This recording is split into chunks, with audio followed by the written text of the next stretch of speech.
Hello बच्चों, मैं PK Sinha, mathematics by PK Sinha class में आप सभी बच्चों का फिर से एक बार स्वागत करता हूँ। बच्चों, मेरा जो पिछला लेक्चर था, जो मैट्रिक्स का लेक्चर नंबर 10 था, जिसमें हमने लीनियर साइमल्टेनियस इक्वेशन को सॉल्व करने का तरीका बताया। ये बताया कि कोई भी system of simultaneous linear equation में सॉल्यूशन मिलता है या सॉल्यूशन नहीं मिलता है, इसके क्या कंडीशंस होते हैं। उस पर एक एग्जांपल बताया जिसमें कि इस system of simultaneous linear equation में यूनिक सॉल्यूशन मिलते हैं, इसकी कंडीशन के बारे में हम एक बार फिर से बात करते हैं। A system of linear simultaneous equation in 3 unknown. देखिए, आपको याद होगा हमने ये बताया था कि if a1x b1y c1z equal to d1, a2x b2y c2z equal to d2, a3x b3y c3z equal to d3. A system of simultaneous linear equation in 3 unknown x, y and z. तो ये जो होता है, इसे हम लोग matrix method में the system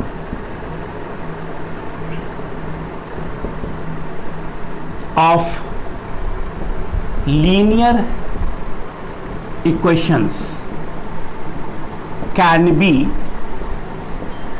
written in matrix form as follows. Matrix form में ये ऐसे लिखा जाता है। देखिए, एक्स वाई जेड के कोफिशिएंट जैसे आए वैसे लिख देना है। a1 b1 c1, a2 b2 c2, a3 b3 c3। और ये जो पार्ट्स आए यहां पर x y z और equal to d1 d2 d3, इसे मैट्रिक्स फॉर्म में लिखा गया इस तरह से। वेयर और यानी इसको हम कह सकते हैं ax equal to b, ax equal to b। अब यहां पर ये क्या होगा भाई? वेयर आप देखें यहां पर, where a is coefficient matrix, यानी a बराबर होगा a1 b1 c1, a2 b2 c2, a3 b3 c3, ये a हो गया। b मैट्रिक्स क्या हुआ? तो कांस्टेंट टर्म्स जो था d1 d2 d3, और x मैट्रिक्स क्या था? तो x matrix unknown x y z को लेकर बनाया गया। ये हुआ, इस चीज के बारे में डिस्कस किए थे। अब उसके बाद निकाला गया यहां कि इस मैट्रिक्स के, इस system of linear simultaneous equation को मैट्रिक्स मेथड से कैसे सॉल्व किया जाता है। तो इस पर हमने आपको ये बताया कि क्या करते हैं कि सबसे पहले तो हम लोग यहां पर adjoint of matrix A into A निकालें। तो adjoint of matrix A into A X अगर हम करते हैं यहां पर, तो ये मिल जाता है क्या? Adjoint of matrix A into B, because A X बराबर है बी।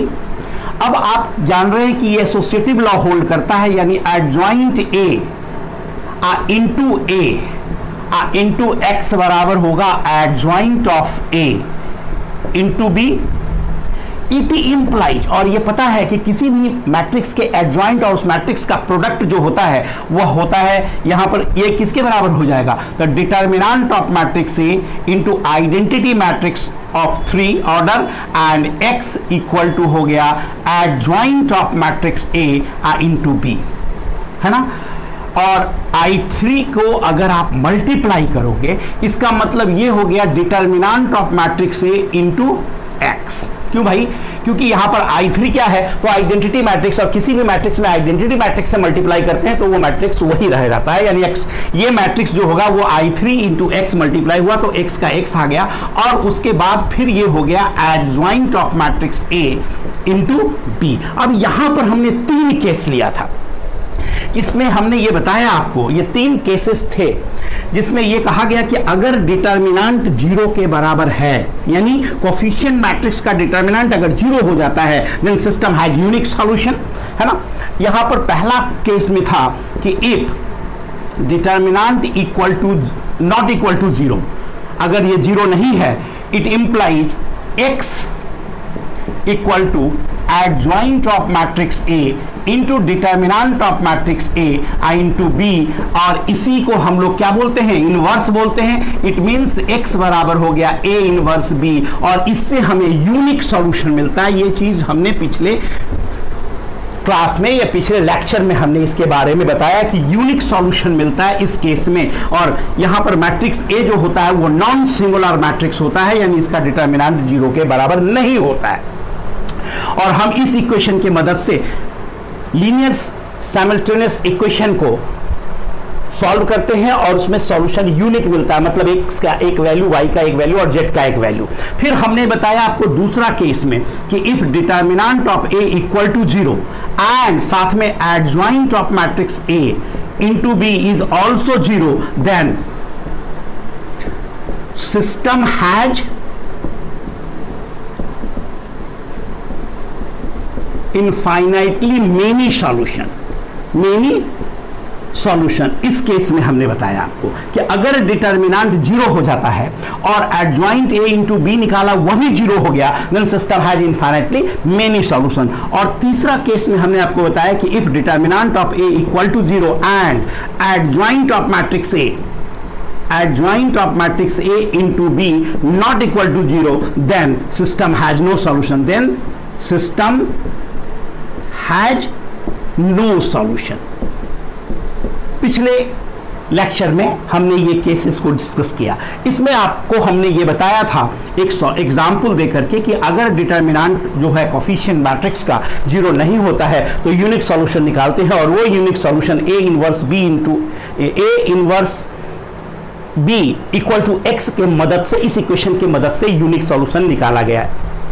आज हम फिर आपको बताने जा रहे हैं कि अगर सिस्टम का लीनियर सिमेट्रिक इक्वेशन का जो सिस्टम है उसे अगर हम मैट्रिक्स मेथड से सॉल्व करते हैं, और अगर कोफिशिएंट्स जो होता है यानी कोफिशिएंट मैट्रिक्स का डिटर्मिनेंट 0 हो जाता है, तब हम उसके सॉल्यूशन को निकालने के लिए क्या करते हैं, तो एडजॉइंट इंटू B निकालते हैं। अगर एडजॉइंट इंटू B 0 हुआ तो इनफाइनाइटली मेनी सॉल्यूशन होंगे, और उस इनफाइनाइटली मेनी सॉल्यूशन को कैसे निकाला जाएगा, है ना। और अगर ये इसका एंड अगर कोफिशिएंट मैट्रिक्स का डिटर्मिनेंट 0 हो रहा है और adjoint A into B not equal to 0 हो जाएगा, then system has no solution, और वो कैसे पता चलता है इसके बारे में बताएंगे। ठीक है, तो अब हम एक एग्जांपल देने जा रहे हैं। Solve the following system of linear equation using matrix method.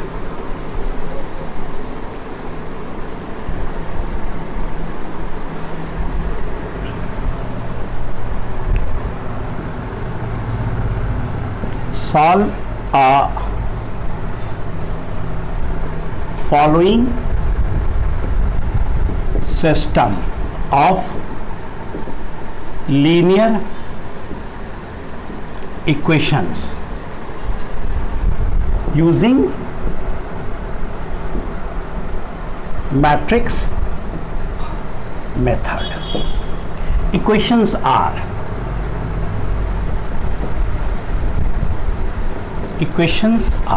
अब देखिए इक्वेशंस क्या दिए हुए हैं।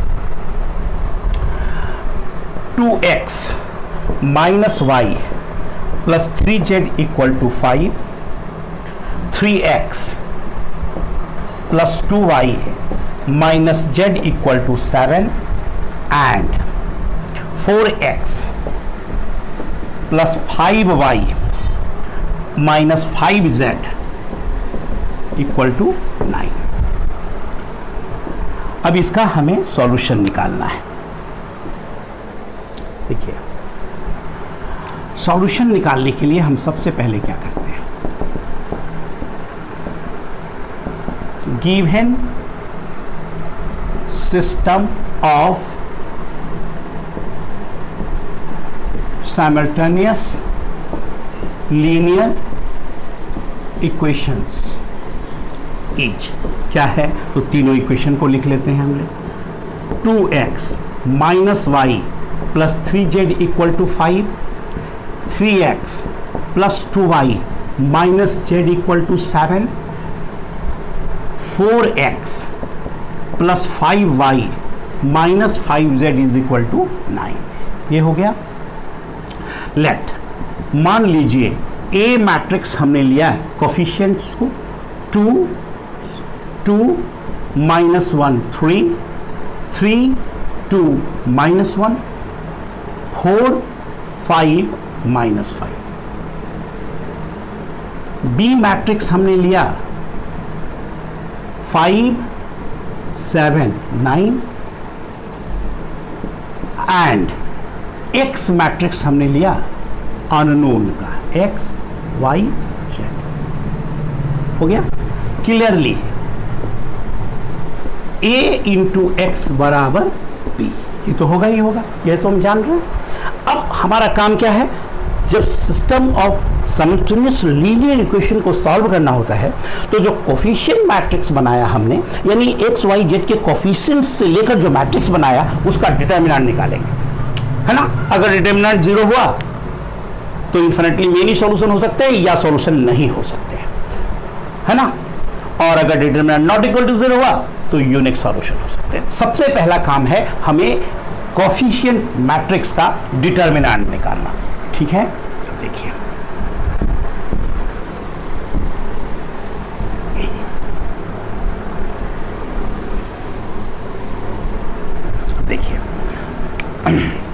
Now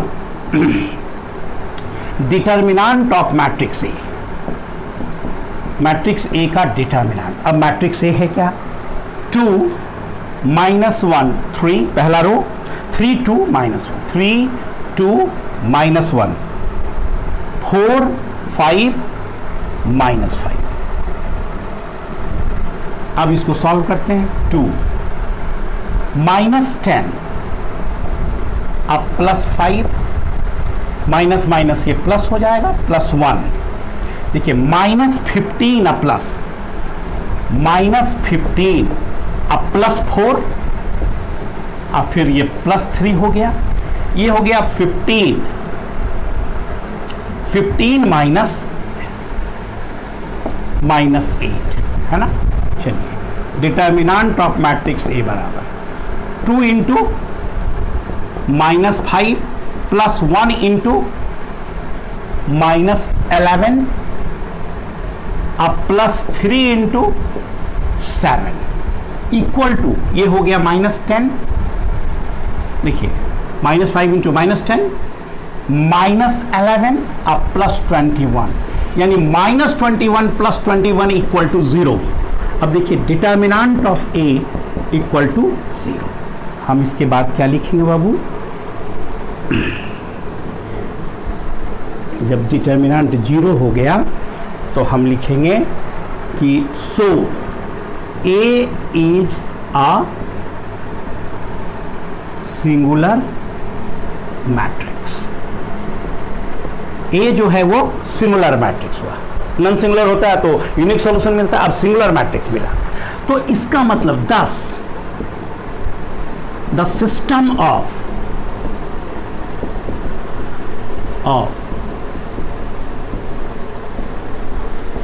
simultaneous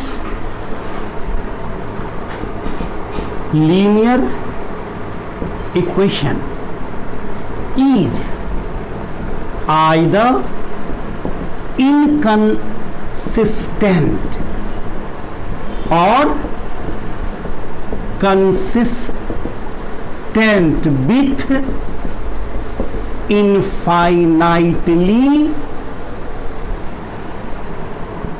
many solution according as adjoint of matrix A into B equal to not equal to 0 or adjoint of matrix A into B equal to 0। बात समझ में आ रहा है? ए इज सिंगुलर मैट्रिक्स है, ए सिंगुलर मैट्रिक्स हो गया। thus the system of simultaneous linear equations is either inconsistent मतलब no solution or consistent with infinitely many solution according as, यानी अगर एडजॉइंट ए इंटू बी 0 के बराबर नहीं हुआ यानी नल मैट्रिक्स नहीं हुआ तो सिस्टम इनकंसिस्टेंट हो जाएगा, और अगर adjoint of A into B 0 के बराबर हुआ तो सिस्टम कंसिस्टेंट होगा और उसमें इनफाइनाइटली मेनी सॉल्यूशन मिलेंगे। यानी हमारा अगला स्टेप ये होगा कि हम मैट्रिक्स ए के एलिमेंट्स मैट्रिक्स ए का एडजॉइंट मालूम करें। समझ में आ रहा है बात? अब हम नेक्स्ट स्टेप में ये चलते हैं कि एडजॉइंट मैट्रिक्स ए का कैसे निकाला जाए। ठीक है, तो देखिए इसमें सबसे पहली बात है कि मैट्रिक्स ए को हम एक रफ में लिख लेते हैं, है ना, ताकि हमको एडजॉइंट निकालने में मदद मिले। हम यहाँ पे साइड में मैट्रिक्स ए को लिख लेते हैं। ठीक है, अगर ये आपको नहीं भी दिखाई पड़े तो कोई प्रॉब्लम नहीं है, क्योंकि ये इसकी आवश्यकता हमें है। आप तो नोट कर चुके होंगे 3 2 -1 4 5 -5, है ना, ये हमने साइड में मैट्रिक्स से लिख लिया ताकि हम इसके एडजॉइंट को निकाल सकें।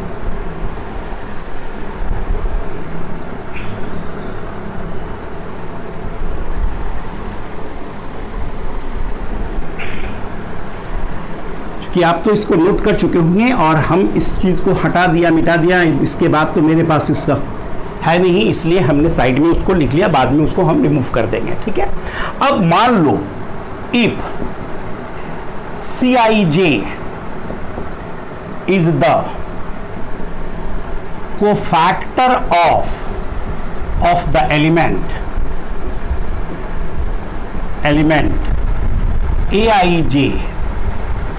Aij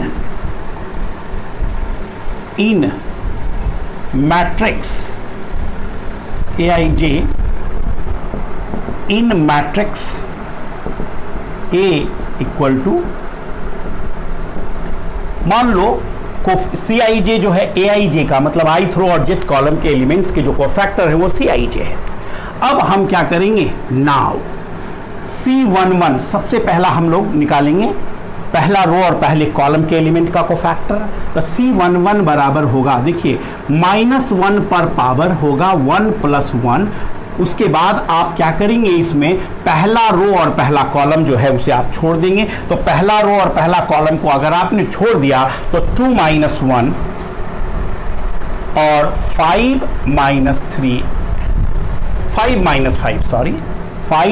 -5 ये मिला। ठीक है, ये है -5। अब देखिए ये तो पावर -1 पे पावर इवन हुआ, यानी रो और कॉलम का सम इवन होता है तो पॉजिटिव होना चाहिए। तो ये आ गया पॉजिटिव और यहाँ पे आ गया क्या, -10 अब +5, -10 + 5 that is -5 is the cofactor. ठीक है, अब देखेंगे यहाँ पर C12 ये हो गया -1 टू द पावर 1 + 2, है ना। अब हमारा पहला रो और दूसरा कॉलम छोड़ना है, तो पहला रो और दूसरा कॉलम को अगर छोड़ देंगे तो 3 - 1 और 4 3 - 1 4 -5, ये बाहर माइनस हो गया, ये हो गया -15 अब +4 दैट इज -11 +11 हो जाएगा।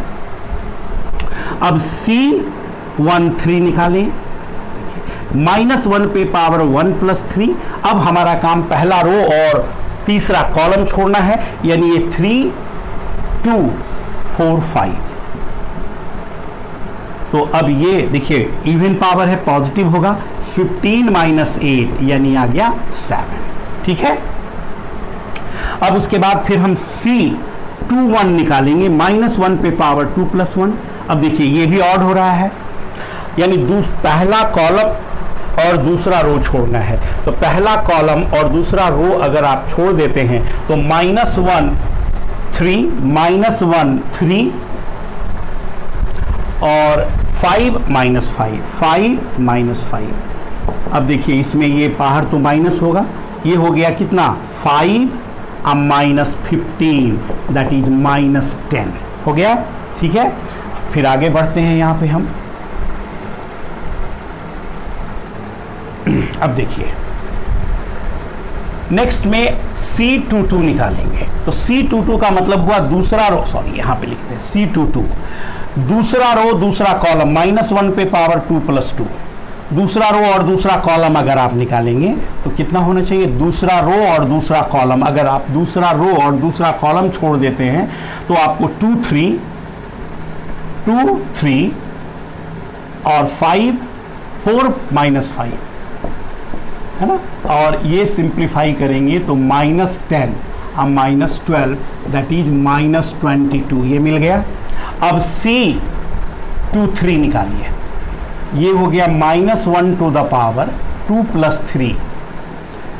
अब देखिए दूसरा रो और तीसरा कॉलम छोड़ेंगे तो ये हो जाएगा 2 - 1 4 5, यानी ये माइनस बाहर हो गया और ये हो गया 10 + 4 यानी -14। अब C31 निकालिए तो -1 पे पावर 3 + 1, अब ये हमको छोड़ देना, ये -1 3 और 2 - 1 ठीक है। अब यहाँ पर देखिए इवन पावर है, ये हो गया 1 - 6 दैट इज -5 और C32 निकालिए, -1 पे पावर 3 + 2, अब इसमें देखिए 3 + 2 ऑड हो जाएगा।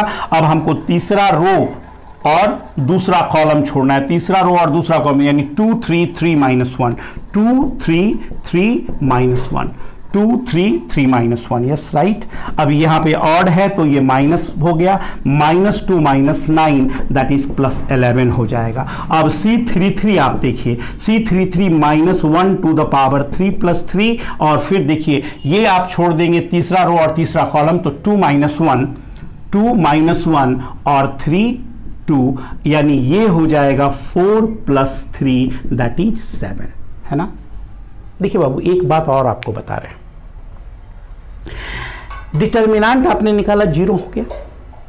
जब आप कोफैक्टर निकाले और आपको लगे कि पता नहीं कोई फैक्टर में कोई गलती तो नहीं हो गया, तो इसको चेक करने का बड़ा आसान तरीका है। अब क्या करना है, पहले रो के जो एलिमेंट्स निकले हैं कोफैक्टर्स, उनके कोफैक्टर जिसका वो कोफैक्टर उससे मल्टीप्लाई करके जोड़िए तो डिटर्मिनेंट के बराबर आएगा। अब देखिए -5 2 का कोफैक्टर है तो -5 × 2 -10 और फिर -10, अब -1 × 11 -10 -11 -21 और फिर 3 × 7 3 × 7 27, तो क्या हो गया -10 -11 अब +21 0 के बराबर आ गया। चेक करिए अब दूसरा में देखिए -10 × 3 -30 और उसके बाद 2 × कितना हो जाएगा देखिए ये हो गया -10, कोफैक्टर किसका आ गया यहाँ पे, ये आ गया कोफैक्टर 21 यानी -10 × 3 -30 और फिर 2 का कोफैक्टर कितना निकला है, तो 2 का कोफैक्टर निकला है, 2 का कोफैक्टर आ जाएगा यहाँ पे 2 का कोफैक्टर निकालना, आप चेक करिए यहाँ पे 2 का कोफैक्टर, यानी 2 का कोफैक्टर जब आप निकालेंगे तो आपको ये आएगा 2 3 2 का कोफैक्टर है तो ये रो और 2 3 और 4 -5 लिखेंगे तो ये आ गया कितना -10 और -12 -21, तो ये माइनस हो गया 8 से यहाँ, और फिर ये 1 का कोफैक्टर हो जाएगा 10 -1 +14 22 30, इसका मतलब इसमें कहीं पे कोई मिस्टेक हो रहा है ना। तो आप देखिए सबसे पहले 2 1 यानी दूसरा रो और पहला कॉलम के एलिमेंट्स का कोफैक्टर निकालना है, दूसरा रो और पहला कॉलम तो -1 3 और 5 -5, तो ये हो गया 5 सॉरी ये देखिए यही मिस्टेक हो गया, माइनस ये प्लस हो गया, चेक हो गया तो आपको पता चल गया आसानी से। अब देखिए ये कितना आ रहा है यहाँ पे 3 इंटू 10 30 हो जाएगा, 30 हो जाएगा। और फिर वहां पे आ जाएगा, आप चेक कर लीजिए इस चीज को फिर से, तो -10 -12 -22 -44 हो गया। और फिर उसके बाद देखिए ये -1, यस क्लियर हो गया, यहां पर समझ में आया, चेक हो गया। देखिए यही मिस्टेक पता चल जाएगा। अगर बाय द वे आपको लगता है ना कि हम कहीं निकालने में गड़बड़ किए हैं, तो आपको आसानी से पता लगाने का तरीका यह है कि जिसका कोफैक्टर है, जिस रो का, उस एलिमेंट से मल्टीप्लाई करके चेक कर लीजिए। यहां पे देखिए -10, अब माइनस आ रहा था, इनफैक्ट ये माइनस माइनस प्लस हो जाएगा, यानी कोफैक्टर में हमने यहां पे गलती किया था। चलिए अब तीसरा में चेक कर लेते हैं। देखिए -5 इंटू 4, तो -5 इंटू 4 -20 हो गया। उसके बाद 11 इंटू 5 ये 55 हो गया। और उसके बाद 7 इंटू -5 तो -35 हुआ। देखिए -35 -20 -55 और +55 0 हो गया। यानी कि ये आपका कोफैक्टर्स जो है वो बिल्कुल करेक्ट है, इसमें कहीं कोई गड़बड़ नहीं है। जो भी मिस्टेक है आप चेक कर सकते हैं यहीं पर, ठीक है। अब उसके बाद आगे बढ़ने में कोई दिक्कत नहीं होगा। तो ये हमने तरीका आपको बताया जिससे आप आसानी से कोफैक्टर्स जो है, जो निकाला गया है वो सही निकला है या कहीं कुछ गड़बड़ हुआ है, यहीं पर हमारा चेक हो गया। क्लियर है? यानी क्या करना है, पहले रो के एलिमेंट्स का कोफैक्टर है तो पहले जो जिस एलिमेंट का कोफैक्टर है उससे मल्टीप्लाई करके जोड़िए तो डिटर्मिनेंट के बराबर आएगा। ये हमने डिटर्मिनेंट में भी एक कंडीशन बताया था कि किसी भी डिटर्मिनेंट के एक रो या एक कॉलम के एलिमेंट को उसी के कॉरस्पॉन्डिंग कोफैक्टर से मल्टीप्लाई करके ऐड करो तो वैल्यू ऑफ डिटर्मिनेंट मिलता है। इसी कंसेप्ट का यूज यहां करके हमने चेक कर लिया। अब आ गया एडजॉइंट ऑफ है। नाउ एडजॉइंट ऑफ मैट्रिक्स ए बराबर क्या होना है, तो पहले रो के कोफैक्टर्स यानी -5 11 7 ये लिखा है ना। चलिए इसको मिटा देते हैं।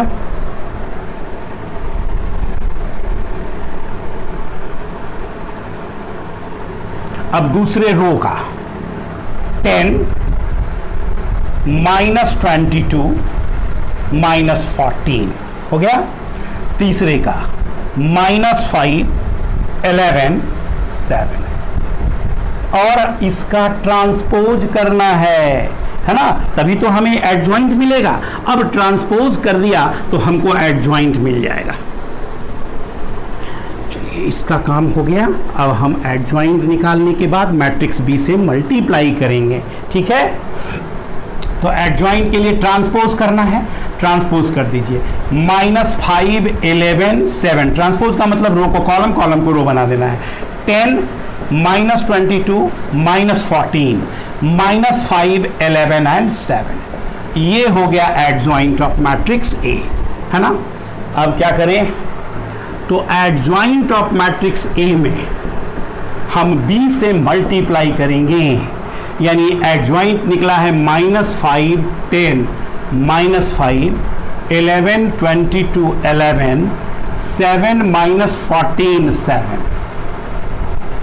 और बी मैट्रिक्स क्या था याद है, बी मैट्रिक्स में एलिमेंट्स था 5 7 9 5 7।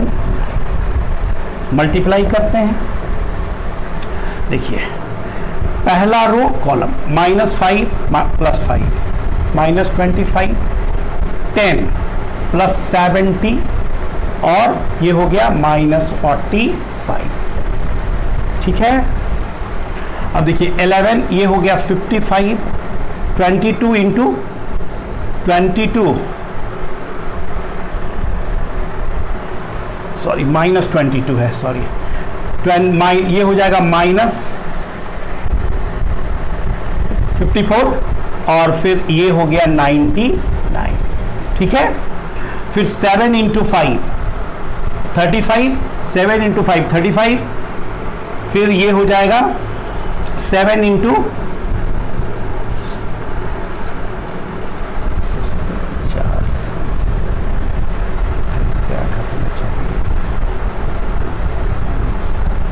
-98 और अब +63 हो गया। अब देखिए ये क्या आ गया 25, 25 माइनस 45 70 0। अब देखिए ये 99 55 माइनस 1 प्लस 154 माइनस 154 0। और देखिए 63 98 माइनस 98 0, है ना। हमने क्या देखा यहाँ पे, here we see adjoint of matrix A into B equal to null matrix, 0 आ गया। So system is consistent and system has infinitely many solution, system के इनफाइनाइटली मेनी सॉल्यूशन होंगे।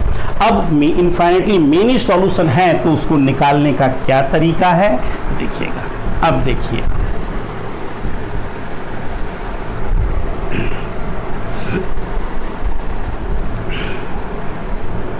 अगर ये 0 नहीं होता ना तो हम लोग कहते सिस्टम हैज नो सॉल्यूशन। अब देखिए यहां पर लिखेंगे to find the solution of the system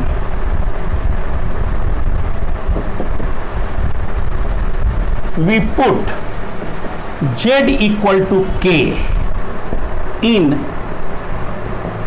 first two equations and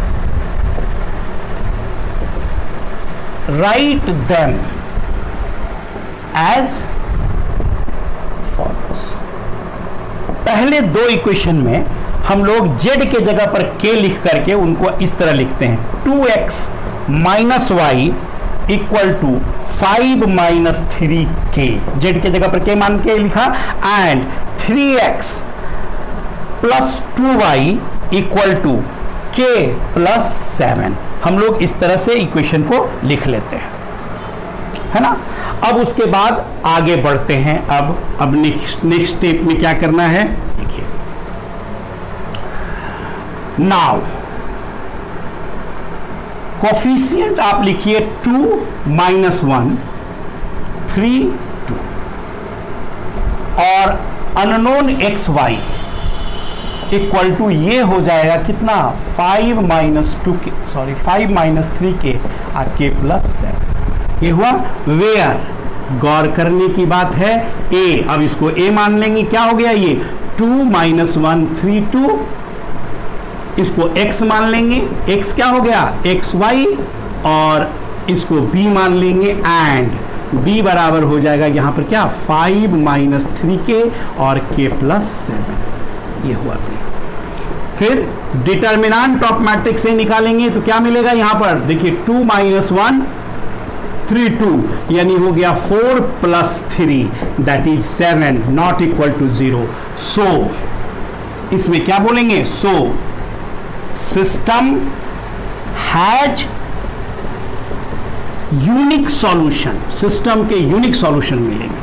अब एडजॉइंट ऑफ हम लोग क्या करते हैं, फिर एडजॉइंट ऑफ मैट्रिक्स ए। देखिए दो ऑर्डर वाले का एडजॉइंट निकालने के लिए हम बहुत सिंपल टेक्निक बताए थे कि डायगोनल एलिमेंट्स को इंटरचेंज कर लो, तो डायगोनल एलिमेंट्स तो सेम ही है तो इसलिए इंटरचेंज करने में कोई फर्क नहीं पड़ा, और सेकेंडरी डायगोनल के एलिमेंट्स का साइन चेंज कर दो, ये +1 हो गया -10। This is adjoint of matrix ए। ये एडजॉइंट मिल गया, है ना। तो एडजॉइंट मिल गया और इसका मतलब तब हम ए इनवर्स निकालेंगे, तो ए इनवर्स हो जाएगा adjoint of matrix A upon determinant of matrix ए। तो ये आ जाएगा क्या 1/7। देखिए ये आ गया 2 1 -3 2। क्लियर हुआ ये। अब आप यहां पर ए इनवर्स निकाल लिए, तो ए इनवर्स को अगर 20 से मल्टीप्लाई करेंगे तो वो किसके बराबर होना चाहिए, x के बराबर होना चाहिए। तो देखिए ए इनवर्स को हम 20 से मल्टीप्लाई करते हैं। बी मैट्रिक्स क्या है वो आप देख रहे हैं यहां पे, ए इनवर्स इंटू बी। अब ए इनवर्स इंटू बी बराबर हो जाएगा, देखिए ये लिख सकते हैं 2/7 1/7 -3/7 एंड 2/7। और बी मैट्रिक्स क्या था बाबू? तो बी मैट्रिक्स में था 5 माइनस 7k और k plus 7, 5 minus 3k, sorry 5 minus 3k और k प्लस 7। अब आप क्या करेंगे यहां पर? तो A इनवर्स B, देखिए मल्टीप्लाई कीजिएगा, ये क्या आएगा? 10 माइनस 6k अपॉन 7 अब प्लस k प्लस 7 अपॉन 7, है ना? k प्लस 7 अपॉन 7 ये हुआ। और फिर ये आ जाएगा कितना? तो आप ऐसे कीजिए ना, 9k माइनस 15/7 अब प्लस 2k अब प्लस 14/7। इनफैक्ट जब आप इसे सिंप्लीफाई कीजिएगा तो ये हो जाएगा 17 माइनस 5k अपॉन 7 और ये जो हो जाएगा 11 माइनस 11k अब माइनस 1/7। ठीक है,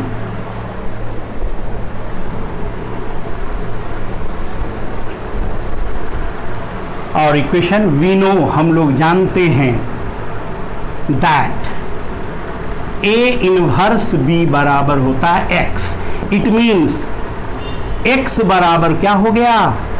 x बराबर हो गया 17 माइनस 5k अपॉन 7 और ये हो गया 11k minus 1 upon 7। It implies xy बराबर हो गया कितना? 17 माइनस 5k अपॉन 7 और 11k माइनस 1 अपॉन 7। तो x और y का वैल्यू मिल गया और z का वैल्यू हमने ऑलरेडी मान लिया था कितना? z का वैल्यू हमने k लिया था। और उसके बाद आप देखिएगा कि ये जो सॉल्यूशन हुआ वो k के हर रियल वैल्यू के लिए ट्रू है। देखिए यहां पे, so x equal to 17 minus 5k upon 7 और y equal to 11k minus 1 upon 7 and z equal to k is the solution of the system. ये सिस्टम का सॉल्यूशन है k belongs to any real number. अब k का मान आप 1 लीजिए तो वैल्यू अलग मिलेगा, 2 लीजिए अलग मिलेगा, 3 लीजिए, मतलब इनफाइनाइटली मेनी सॉल्यूशन मिल गया। और ये जो सॉल्यूशन है ऑल्सो सेटिस्फाई इक्वेशन थर्ड। यहां पर ये लिखेंगे हम, यहां देख लीजिए आप चेक करके। थर्ड इक्वेशन क्या था? 4 इंटू 4x, तो 4 इंटू 17 माइनस 5x अपॉन 7 अब plus 5 into 11k minus 1 upon 7 और माइनस 5k, है ना? इसको आप सिंप्लीफाई कीजिएगा तो ये बराबर 9 आना चाहिए। चेक कीजिए, आप देखिए यहां पर, अगर ये आप कह सकते हैं सिंप्लीफाई कर लेंगे तो ये हो गया 68 माइनस 20k अब प्लस